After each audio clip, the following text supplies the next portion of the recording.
Nadreen 2025 गुजर गया। 2026 पे बात करेंगे, लेकिन एक आधे दिन में करेंगे। 2025 में क्या हुआ ये बहुत इंपॉर्टेंट है और वही हमें बताएगा कि 2026 में क्या होने जा रहा है। मेरे पास यहाँ कुछ खबरें भी हैं, वो भी आपके साथ शेयर करता हूँ। लेकिन सबसे पहले 2025 मेरे लिए तो बहुत अजीब साल था। यानी मैं अपने घर से बहुत दूर आ गया, अपने वतन से बहुत दूर आ गया और पूरा साल वापस जा पाऊँ इसका कोई सिलसिला ही नहीं बना। तो पाकिस्तान में लाकानूनियत का सिलसिला थमेगा इंशाल्लाह। 2025 में नहीं जा पाया, 2026 में घर वापस चला जाऊंगा इंशाल्लाह।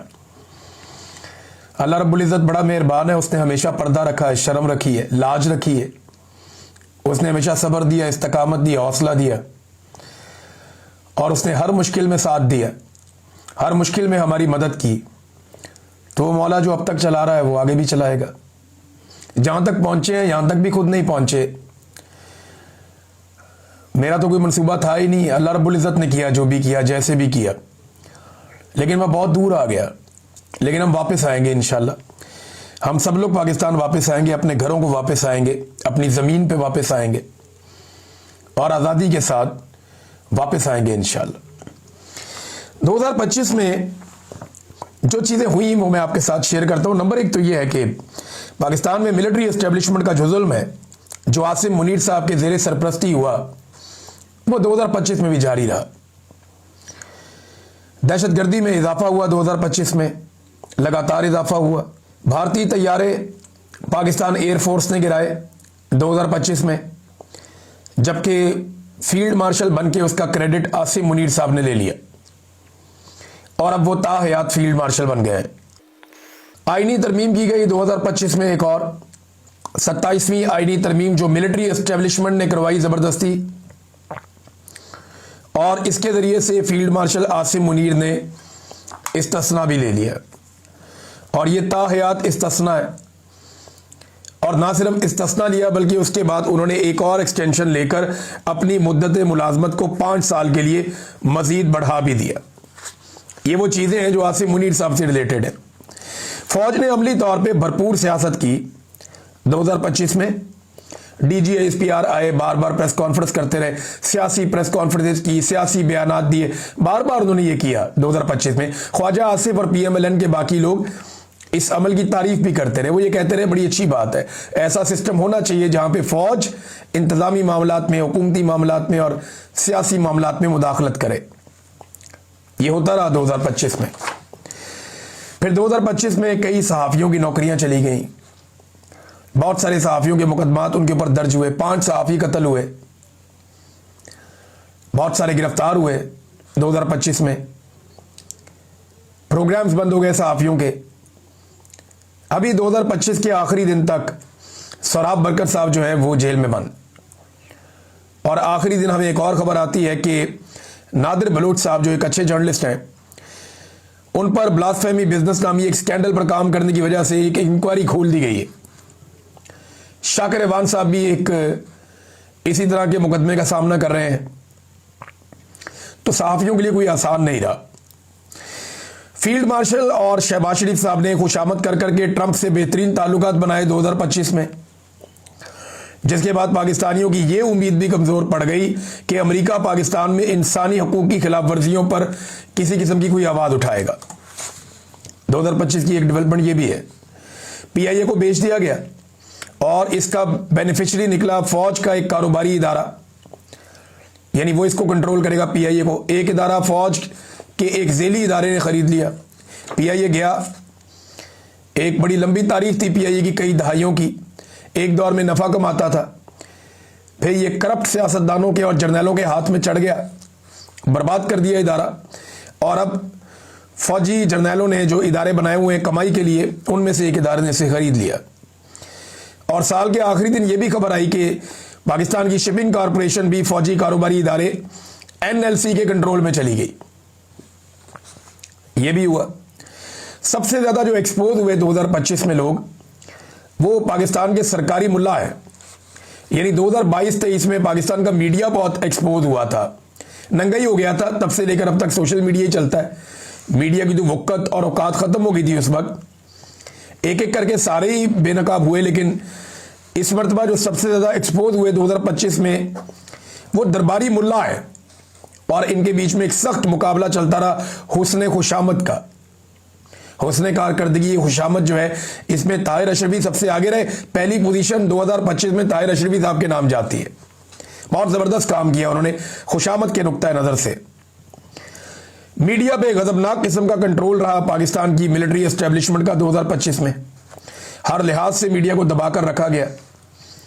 तो ये वो कारनामे हैं जो 2025 के कुछ मैंने आपके सामने रखे। फिर अगर आप मईशत की तरफ आए तो इस साल कोई भी सरमायाकारी पाकिस्तान में 2025 में नहीं आ सकी।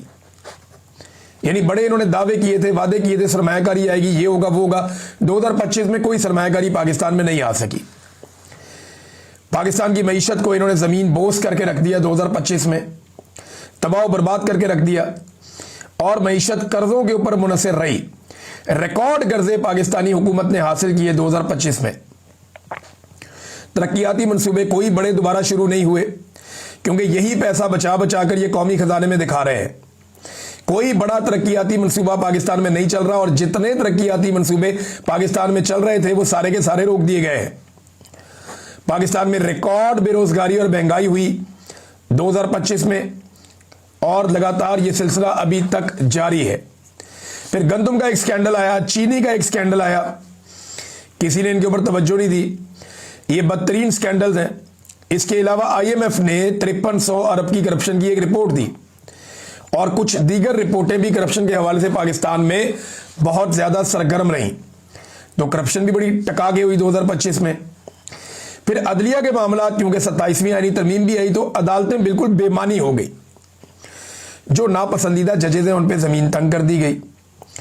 यानी कई जजेज हैं वो केस ही नहीं सुन पाते, कुछ अदालतों से निकाल दिए गए, कुछ इस्तीफे देकर चले गए, और अपनी मर्जी के जजेस को लगाया गया, जजों को ट्रांसफर कर करके लाया गया। ये 2025 का एक और बड़ा कारनामा जो है वो ये भी रहा। फिर अदालतों ने इमरान खान के केसेस भी नहीं लगाए 2025 में। 8-8, 9-9 माह गुजर गए, एक साल गुजर गया, इमरान खान साहब के वो केसेस जिनकी तारीखें ही पड़ती रही, और वो केसेस अदालतों ने सुने ही नहीं। खास तौर पे लाहौर हाई कोर्ट में भी ऐसा होता रहा, लेकिन इस्लामाबाद हाई कोर्ट ने तो रिकॉर्ड कायम कर दिया। फिर अदालतों की कारकर्दगी का आप अंदाजा यहां से लगाएं कि फौजी अदालतों को पाकिस्तान में बाकायदा कानूनी जवाज दे दिया गया। यह 2025 का एक बहुत बड़ा कारनामा है। फौजी अदालतों ने सिविलियंस को न सिर्फ सजाएं दी, बल्कि जो पाकिस्तान की आला अदालतें, उन्होंने फौजी अदालतों को जायज करार दे दिया कि ये सिविलियन को सजा दे दें। तो अदलिया का अमली तौर पे वजूद खत्म हो गया। मखसूस नशिस्तें छीन कर माले गनीमत की तरह बाकी पॉलिटिकल पार्टीज में बांट दी गई। 2025 का एक बड़ा कारनामा यह भी है। इमरान खान को बार बार 2025 में कैद तन्हाई में रखा गया।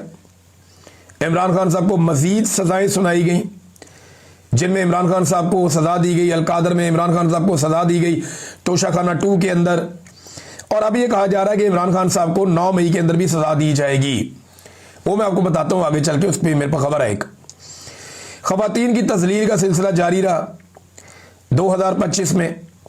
इंसानी हकूक की बदतरीन पामालियां जारी रहीं 2025 में।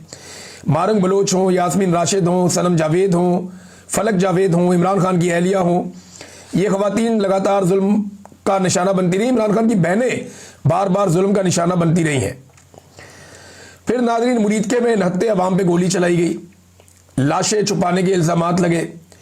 रिजवी बरादरान अभी तक गायब हैं 2025 में, और तहरीके लब्बैक एक इंतहाई रेत की दीवार साबित हुई।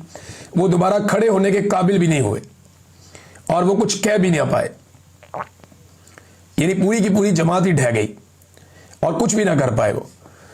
ये भी 2025 में याद रखा जाएगा। नवाज शरीफ को 2 मरतबा धूप लगवाई गई 2025 में निकाल कर, लेकिन धूप लगवाने वालों को समझ आ गई कि मियाँ साहब से कोई काम नहीं हो सकता, लिहाजा वापस पेटी पैक कर दिया गया मियाँ साहब को। रिकॉर्ड जूते पॉलिश हुए, और जूते पॉलिश का एक आलमी मुकाबला पाकिस्तान में हुआ। आलमी सतह पर शहबाज शरीफ को शू शाइन बॉय का खिताब मिला 2025 में, और बड़ी सियासी जमातों ने बड़ा मुकाबला किया पाकिस्तान में कि आसिम मुनीर के जूते सबसे अच्छे पॉलिश कौन करता है। ये 2025 में शानदार कारकर्दगी, हुस्ने जूते पॉलिश, पीएमएलएन और पीपल्स पार्टी में सख्त मुकाबला था, जबकि जो कामरान टेसोरी साहब हैं गवर्नर सिंध, उन्होंने इसके अंदर बड़ी शानदार कारकर्दगी दिखाई। वो आउट ऑफ द बॉक्स आए और कमाल काम किया उन्होंने। फिर नाज़रीन, एयरफोर्स का एक खसूसी तैयारा, ये सियासी खानदान की टैक्सी बना रहा, यानी जिसका दिल करता था तैयारा लिया निकल गए, जिसका दिल करता था एयरफोर्स का तैयारा लिए निकल गए, पता नहीं किराया भी देते या नहीं देते। 2025 में हमने ये भी देखा होते हुए और बार बार होते हुए देखा। 2025 का जो पूरा साल है, इसमें पाकिस्तान तहरीक इंसाफ के सोशल मीडिया ने दीगर सियासी जमातों और एस्टेब्लिशमेंट के अलावा आपस में भी खुलकर लड़ाई की है। यानी पाकिस्तान तहरीक इंसाफ के सोशल मीडिया या लोगों ने जो आपस में लड़ाई की, उसका बहुत फायदा उठाया एस्टेब्लिशमेंट ने और हुकूमत ने। एक दूसरे पे टका के फतवेबाजी की गई कि ये भी कंप्रोमाइज है, वो भी कंप्रोमाइज है, ये भी गद्दार है, वो भी गद्दार है। तो एस्टेब्लिशमेंट से लड़ी तहरीक इंसाफ और उसका सोशल मीडिया, और जो मौजूदा हुकूमती जमातें उनसे भी लड़ी, लेकिन आपस में भी बड़ी टका के लड़ाइयाँ की इन्होंने। लेकिन अब 2025 के इख्तिताम में मैं देख रहा था कि एक सोच पैदा हो रही है तहरीक इंसाफ में कि इसका उन्हें नुकसान हुआ और अब वो इकट्ठे होना चाहते हैं। हो सकता है कि आने वाले दिनों में ये सेंस प्रिवेल करे और पाकिस्तान तहरीक इंसाफ ज़्यादा मजबूती के साथ वो चीज़ें कर सके जो वो पहले से करना चाह रही। इमरान खान साहब की मकबूलियत को कंट्रोल करने में इदारे मुकम्मल तौर पे नाकाम रहे 2025 में, हत्ता के हुकूमत जो है वो ज़रा सी भी मकबूलियत इमरान खान के मुकाबले में हासिल नहीं कर पाई। आसिम मुनीर साहब के साथ मुकाबला करवा लें, शहबाज शरीफ के साथ करवा लें, नवाज शरीफ और जरदारी के साथ करवा लें, कोई शख्स भी इमरान खान के मुकाबले में ठहर नहीं पाता। मकबूलियत इस कदर ज़्यादा उनकी। अब ये न्यू ईयर नाइट हुई है तो लाजमी बात है लोग निकलते हैं नए साल की खुशी मनाने के लिए, नए साल को वेलकम करने के लिए रात 12 बजे। तो लाहौर हो, मरी हो, इस्लामाबाद हो, रावलपिंडी हो, कराची हो, मुल्तान हो, जितने बड़े शहर हैं उन तमाम शहरों में जो नौजवान निकले बहुत बड़ी तादाद में नए साल को वेलकम करने के लिए, वो कैदी नंबर 804 के नारे लगा रहे थे। वो सब इमरान खान के नारे लगा रहे थे। मैंने किसी जगह पे भी आसिम मुनीर के नारे नहीं सुने। हालांकि इन सबसे बड़ा लीडर जो है वो आसिम मुनीर है ना। नवाज शरीफ तो बेचारा ना 3 में ना 13 में इस वक्त, जरदारी भी ना 3 में ना 13 में इस वक्त। वो सारे आसिम मुनीर साहब के हाथ के नीचे, उनकी छतरी के नीचे काम कर रहे हैं। इनका कद कितना भी बड़ा हो जाए, आसिम मुनीर साहब के हाथ के नीचे रहकर इन्हें काम करना है। और ये आसिम मुनीर साहब को अपना लीडर तस्लीम कर चुके हैं, उनकी तारीफें करके, उनकी मौजूदगी में और गैर मौजूदगी में।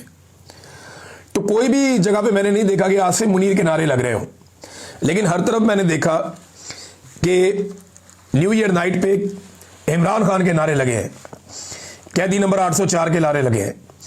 2025 में ही इमरान खान ने गंडापुर की जगह सुहेल अफरीदी को वजीर आला खैबर पख्तूनख्वा बना दिया, और इसी सुहेल अफरीदी को इस वक्त अपने पहले बड़े इम्तिहान का सामना है।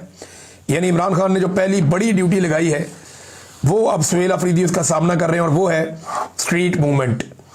किस तरीके से सुहेल अफरीदी एक बड़ी स्ट्रीट मूवमेंट खड़ी कर सकते हैं।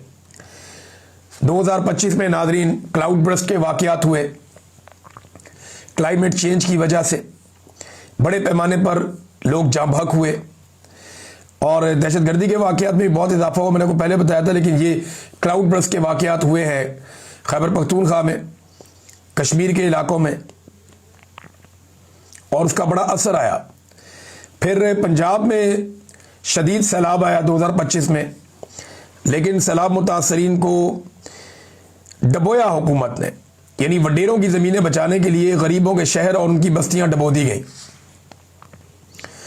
हुकूमत ने सैलाब मुतासरीन पर बदतरीन सियासत की और उन्हें तनहा छोड़ दिया।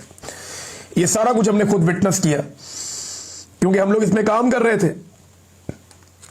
फिर 2025 में ही इसराइल के और फ़लस्तीन के मामले पे पाकिस्तान ने एक अपनी पॉलिसी में बड़ा यू टर्न लिया, और पाकिस्तानियों की या पाकिस्तानी सरकार जो है या रियासत है, उसकी पॉलिसी में फ़लस्तीनियों से ज़्यादा इसराइल का अमल दखल दिखाई देना शुरू हो गया। और अब सूरत हाल ये है कि वहाँ पे गज़ा में पाकिस्तान ने खुद ख्वाहिश का इजहार किया कि वो अपनी फ़ौज को गज़ा में भेजना चाहता है, जबकि फ़ौज जो गज़ा में जाएगी वो फ़लस्तीनियों को निहत्ता करेगी और कोई काम नहीं करेगी। लिहाजा ये पाकिस्तान की तरफ से पॉलिसी में एक बहुत बड़ा शिफ्ट था, ख़ास तौर पे गज़ा को, फ़लस्तीनियों को और इसराइलियों को लेकर। फिर बहुत सारे नए टाउट्स बेनकाब हुए 2025 में, जिनमें कुछ खिलाड़ी शामिल हैं, कुछ एक्टर्स शामिल हैं, कुछ सहाफ़ी हैं, कुछ सियासतदान हैं, कुछ मौलवी हैं, जो साबित हुआ कि ये लोग टाउट हैं और ये एस्टेब्लिशमेंट के कहने के ऊपर काम कर रहे हैं। तो ये था नाज़रीन 2025 का टोटल सूरत हाल जो मैंने आपके सामने रखा। अब टाउट्स खबरें फैला रहे हैं कि फैज़ हमीद गवाही देगा, 9 मई में इमरान खान साहब को फिक्स किया जाएगा। तो पहली बात तो यह है कि 9 मई में अगर फैज़ हमीद फिक्स होता तो जो ISPR की प्रेस रिलीज आई थी उसमें पहला लफ्ज़ ही 9 मई का होता, और वो सबसे पहले बताते कि 9 मई में फैज़ हमीद फंस गया या उसको सज़ा हो गई। तो फैज़ हमीद को याद रखिएगा, अभी तक 9 मई में सज़ा नहीं हुई। और 9 मई के हवाले से मैं आपको कंफर्म कर दूं कि फैज़ हमीद ने किसी किस्म की कोई गवाही नहीं दी, किसी किस्म का कोई एतराफ़ नहीं किया, और अब तक की इतला के मुताबिक उसके अपने ऊपर भी 9 मई नहीं डाल रहा। 9 मई की देखें, जब भी कोई जेन्युइन इंक्वायरी होगी ना तो इसका खुरा निकलेगा सीधा एस्टेब्लिशमेंट के दफातर तक, ये सभी जानते हैं। तो 9 मई में ना फैज़ हमीद को सज़ा हुई है, ना ही ऐसे किसी मामले में इमरान खान साहब मुलव्विस थे। याद रखिएगा 9 मई के हवाले से अगर किसी आदमी के ऊपर सबसे कमज़ोर केस बनेगा तो वो इमरान खान है, क्योंकि इमरान खान की गिरफ्तारी के बाद 9 मई हुआ और उनकी गिरफ्तारी के रद्द-ए-अमल में 9 मई हुआ। तो एक आदमी जो खुद से गिरफ्तार है तो वो कैसे एक इतना बड़ा वाकया कर सकता है? तो जब भी इसकी इंक्वायरी होगी ये खुरा एस्टेब्लिशमेंट के दफातर में जाकर निकलेगा। तो ये एक बयानिया टाउट्स ने बनाया था फैज़ हमीद को लेकर, लेकिन मेरी इत्तला के मुताबिक ऐसा कुछ भी अभी तक ग्राउंड पे नहीं है। ख्वाहिश ज़रूर है लेकिन कुछ ऐसा है नहीं। मुल्की मईशत में लगातार कमी हो रही है, वो मैंने आपको पहले ही बता दिया। फिर आज़ाद कश्मीर की जो जॉइंट एक्शन कमेटी है, इन्होंने बड़ा ज़बरदस्त 2025 में इजहार यकजहती किया, बड़ी ताकत अपनी शो की, लेकिन इनके साथ जो वादे किए गए वो पूरे नहीं हुए। इन्हें कहा गया था अक्टूबर में कि 15-15 दिन के बाद हम बैठेंगे और बैठ के बात करेंगे, लेकिन 3 महीनों में सिर्फ 2 मुलाकातें हुई और अब ये बिल्कुल मायूस हो गए और दोबारा लाएअमल बना रहे हैं, क्योंकि इस वक्त बर्फ़ें पड़ी हुई हैं, बहुत सर्दी है कश्मीर में, तो अभी तो एहतजाजी तहरीक नहीं चल सकती, ये सभी जानते हैं। इसीलिए हुकूमत ने शायद सुस्ती का मुजाहरा किया, लेकिन मार्च में एहतजाजी तहरीक दोबारा चल सकती है कश्मीर में। मार्च, अप्रैल, मई खतरनाक होगा हुकूमत के लिए, लिहाजा हुकूमत को होश के नाखून लेने चाहिए, वरना जॉइंट अवामी एक्शन कमेटी बहुत मायूस हो गई है, वो दोबारा से अपनी एक्टिविटीज़ करेंगे। फील्ड मार्शल ने एक स्टेटमेंट दिया साल के आखिरी दिन में, उन्होंने कहा जी ज़ाती और सियासी मफादात पर मबनी एजेंडों को मुस्तरद करना रोशन मुस्तकबिल के लिए ज़रूरी है। तो फील्ड मार्शल साहब, ये ज़ाती एजेंडा ही तो था जब पाकिस्तान में पूरा का पूरा मैंडेट ही चोरी कर दिया गया। ये ज़ाती मफाद था, ज़ाती फ़ायदा था और चंद लोगों का सियासी फ़ायदा था, और ये सियासी और ज़ाती एजेंडा था, ये पूरा का पूरा पाकिस्तान का इलेक्शन चोरी कर दिया गया। इसीलिए आज पाकिस्तान एक कदम भी आगे नहीं बढ़ रहा। अगर ये काम आप लोग ना करते तो आज पाकिस्तान के अंदर लोगों को एतमाद होता, लोग यूं मुल्क छोड़ छोड़ कर ना भागते। नाज़रीन, 2026 का जो पहला टॉप ट्रेंड बना पाकिस्तान में, इवन बरतानिया में, वो है 2026 ईयर ऑफ इमरान खान।